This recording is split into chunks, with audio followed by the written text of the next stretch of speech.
Una hora en la ventana, la otra hora en el balcón. Una hora El invitado. la otra hora en el balcón. Casa Sefarad, el Centro Sefarad y Casa de América se unen para celebrar el Día Europeo de la Cultura Judía y lo hacen con un coloquio súper interesante, diálogo, literatura y verdad, en el que va a participar nuestro invitado de hoy, Gustavo de Sal. Hola, Gustavo. ¿Qué tal? Buenas tardes. Encantados de tenerte de nuevo en Radio Sefarad. Muchas gracias. Vas a estar muy bien acompañado en este coloquio. Muy bien acompañado, por supuesto, claro que sí, por Esther Ben-Daham, una querida amiga, por supuesto, y gran intelectual y escritora, y uno de mis colegas y compañeros, Miguel Ángel Alonso, con quien, entre otras cosas, llevamos a cabo una tertulia de literatura y psicoanálisis una vez al mes, durante ya, vamos a entrar en el 9º año, así que ya con una participación muy grande de público.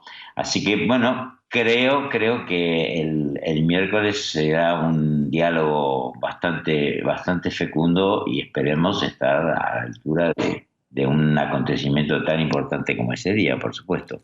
Y un diálogo en torno al lema elegido este año para conmemorar ese Día Europeo de la Cultura Judía, que es la diáspora, en este caso, diáspora unida a literatura y verdad. ¿Cómo os planteáis este diálogo, este coloquio? Vamos a ver. La verdad es que nuestra articulación entre los tres la vamos a improvisar un poco en el momento. Muy bien. Hemos estado de acuerdo en el título. Y creo que además, personalmente, esta clase de eventos siempre son mucho más entretenidos, animados y estimulantes cuando se libran también un poco a la espontaneidad de la ocasión, ¿no? Gustavo, habrá asociación libre, ¿no? Sí, efectivamente.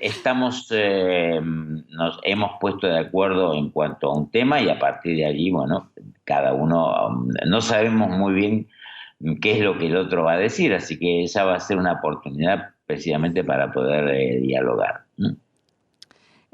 Hablamos de la diáspora. La literatura judía es en muchas ocasiones diaspórica también. ¿Eso puede resultar también beneficioso, Gustavo?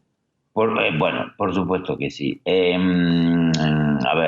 La diáspora, no solamente para el pueblo judío, en general, para todas aquellas, colectividades que han sufrido en alguna clase de persecución, más allá del dolor que eso ha supuesto, por razones que no son necesarios de explicitar. En lo que concierne a la literatura y a la escritura, yo creo que en general a cualquier manifestación artística, paradójicamente puede tener, en algunos casos, esto no es una ley general, por supuesto, efectos paradójicamente positivos, porque, cuando las personas se confrontan a situaciones que las descentran respecto de lo que es la identificación al lugar de pertenencia, al territorio, a la lengua incluso, pues ese descentramiento que puede conducir, insisto, en muchos casos, en personas, en artistas, en escritores, a una profunda melancolía, en otros, por el contrario, es muy estimulante. La historia de la literatura, y ahora ya me salgo del marco estrictamente del judaísmo, porque creo que esto es válido para todas las diásporas. Hay innumerables ejemplos de que esto ha enriquecido a muchísimos artistas y en particular a muchos escritores. Lo sé. Me adelanto un poquito, pero hay un famoso escritor no judío, ¿no? Un polaco, Witold Gombrowicz, que fue postulado al premio Nobel, y que él decía que efectivamente de alguna manera expresaba que sería bueno que todos los escritores se fueran una temporada al extranjero, incluso al extranjero respecto no solamente de su propio territorio, sino de su propia lengua, ¿no? Y que eso podía tener algo de saludable, ¿no? Sí, la diáspora se convierte así en una fortaleza más que en algo negativo. Por supuesto, en una fortaleza, y también digamos, esta reacción que la literatura ha dado a la diáspora también ha servido para recrear un territorio simbólico que quizás pueda tener tanta o más importancia que el territorio físico, sin negar la importancia de este último, por supuesto. Claro, y Gustavo, las diásporas pueden ser múltiples. En tu caso hay una diáspora por el hecho de ser judío y una diáspora por ser un escritor argentino que vive en España, ¿no? Sí, bueno, creo también que, aunque efectivamente son cosas que están muy vinculadas, quizás, bueno, no puedo profundizar ahora en este tema, pero creo que es interesante considerar que tal vez el concepto de diáspora y el concepto de exilio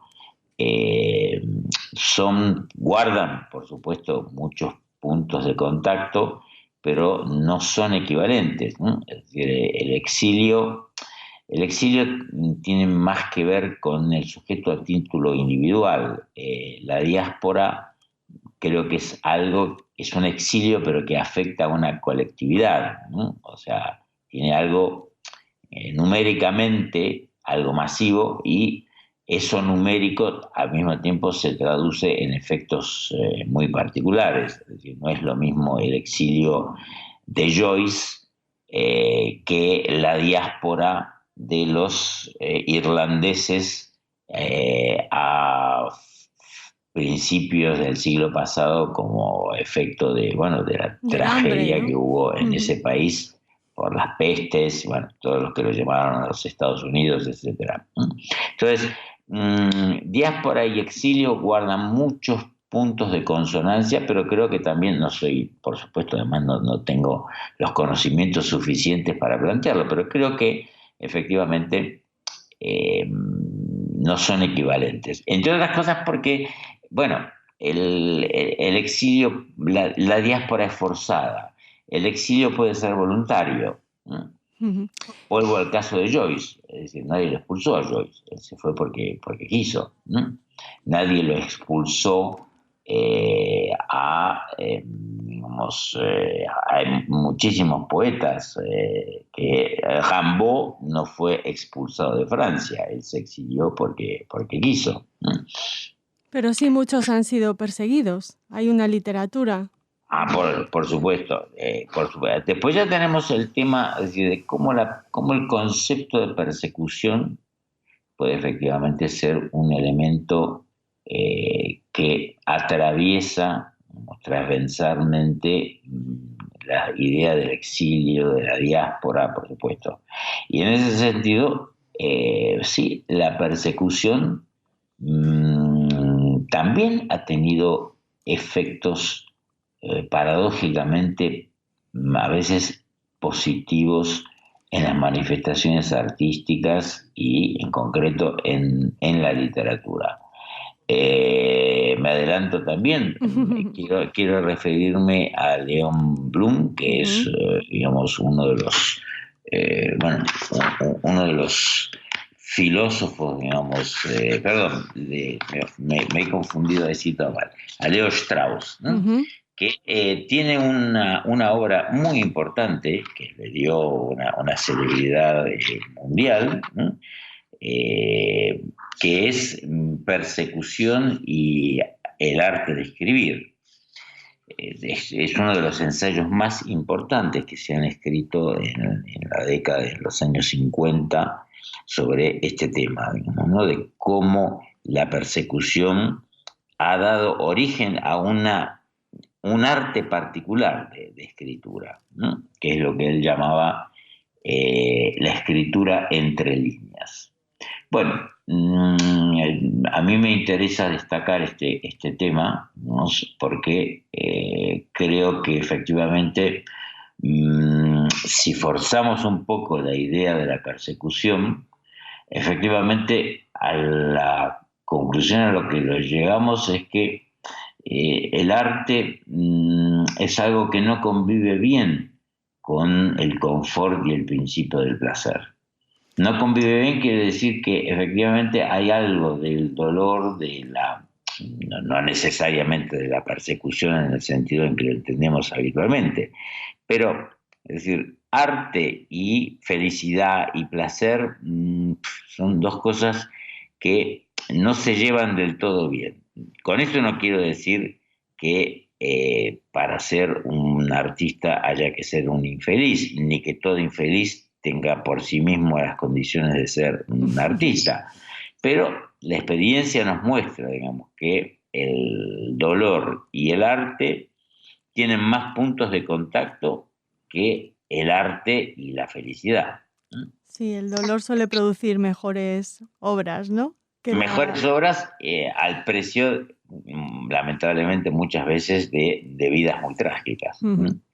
Hablamos de eso, la historia del judaísmo también tiene momentos especialmente trágicos y eso entendéis que se convierte en una lección universal. Sí, por supuesto, claro que sí. Yo creo que además, bueno, ahí tenemos el ejemplo, bueno, los ejemplos son tantos que realmente haríamos una injusticia en empezar a citar nombres, pero por nombrar uno como el poeta Paul Celan, creo que efectivamente él era un gran poeta cuando pasó por la experiencia del campo de concentración. Pero a partir de esa experiencia salió mayor poeta aún, mejor poeta aún. No es una invitación, digamos, a que la gente tenga que padecer por esto, pero quiero decir, es la prueba de que efectivamente a veces el dolor y el sufrimiento, en ciertos casos peculiares, no todos tienen la fortaleza moral de hacer del arte una forma de supervivencia, pero en aquellos que lo poseen, ¿por qué lo poseen? Es un misterio al que no tenemos respuesta, al que no podemos dar respuesta. Pues bueno, pues efectivamente a veces eso se traduce en la grandeza de la obra, en el engrandecimiento de la obra. Gustavo, esto tan solo es un aperitivo, lo que nos estás contando de este maravilloso coloquio que han planteado Centro Sefarad y Casa de América. No sé si quieres añadir algo más antes de despedirnos. Me gustaría añadir una cuestión que, bueno, es circunstancial respecto a este día, pero que no obstante tiene una gran importancia. Hace muy pocos días todo el mundo ha leído la noticia de que el Papa Francisco ha contado que a la edad de 42 años hizo durante un tiempo, no especifica cuánto, una experiencia de psicoanalizarse y con una psicoanalista judía, como por supuesto además es bastante frecuente en la Argentina, puesto que la colectividad judía, entre otras cosas a las que se ha dedicado mucho, es al ejercicio del psicoanálisis. Bueno, es una noticia muy interesante porque, entre otras cosas, ha conducido a algo sorprendente. La mayoría de la gente no sabe que todavía sigue existiendo el Santo Oficio, es decir, la Inquisición. No se dedican a las prácticas que se dedicaban en siglos pasados. Se llama de otra manera. Como tal institución sigue existiendo el Santo Oficio. Sí, se llama de otra manera, ahora no recuerdo el nombre, Gustavo, pero sí. Y lo interesante es que parece ser que a consecuencia de esto que ha comentado el Papa Francisco, pues se están planteando retirar de los libros satánicos la obra de Freud. Es decir, que la Iglesia Católica, después de tantos años, ya se ha congraciado, por supuesto, con el psicoanálisis, pero bueno, después de esta declaración me parece que pone al psicoanálisis y a la obra de un judío, bueno, en un lugar diferente. Creo que es algo que también me parece que merece ser comentado, puesto que el psicoanálisis es una parte consustancial, no solamente de la cultura judía, sino de la historia de Europa. Y Freud, otro escritor diaspórico importantísimo. Efectivamente. Gustavo, siempre es un placer aprender y hablar contigo. Esperamos poder hacerlo muy pronto. Muchas gracias. A ustedes, muchísimas gracias.